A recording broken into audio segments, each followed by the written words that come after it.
Ladies and gentlemen, let me take the privilege to firstly announce and welcome the first group who will be performing here. Ladies and gentlemen, Hong Li Mong Mai by Anu Rame.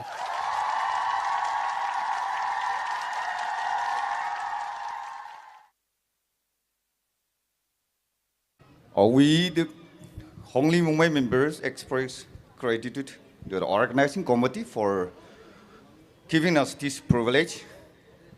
We are going to present two songs from our album. Firstly, Konyak Wankon, followed by Hong Li Mong Mai. So let us sing together and enjoy the songs.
Hãy subscribe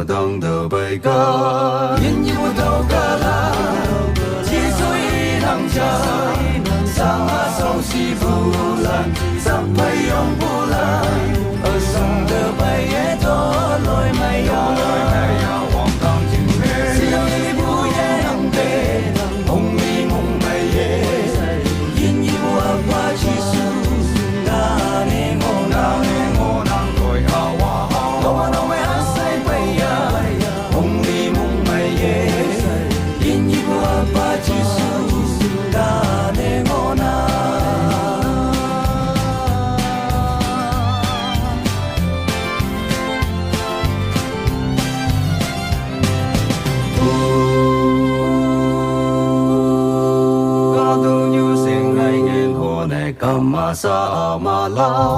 Yesu ye mala dan yuanua lo ya angla ya tin ni mu chan do tin sung de bai ye to loi mai ha mong tong tin me si yo ni bu ye nang de hong ni mong mai ye yin yi bo pa chi su da ne ngo nang loi ga wa lo ma mai a sai bai ya hong ni mong mai ye yin yi bo pa chi su da ne ngo nang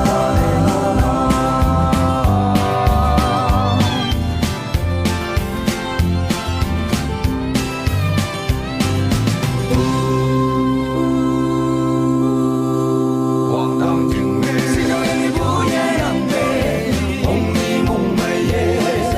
Yin ni bua pa chi su Ta ne ngô nang Đôi ha wa ha Đô nô mê ha say bay ya Ông đi mong mây ye Yin ni bua pa chi su Ta ne ngô nang Xin lỗi em vũ ye nặng bề Ông đi mong mây ye Yin ni bua pa chi su Ta ne ngô nang Đôi ha wa ha Đô nô mê ha say bay ya Ông đi mong mây ye Yin ni bua pa chi su Ta ne ngô nang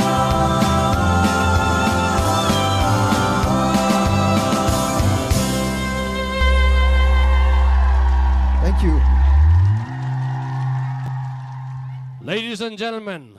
that was Anurame doing the Hongli Mongmai for you.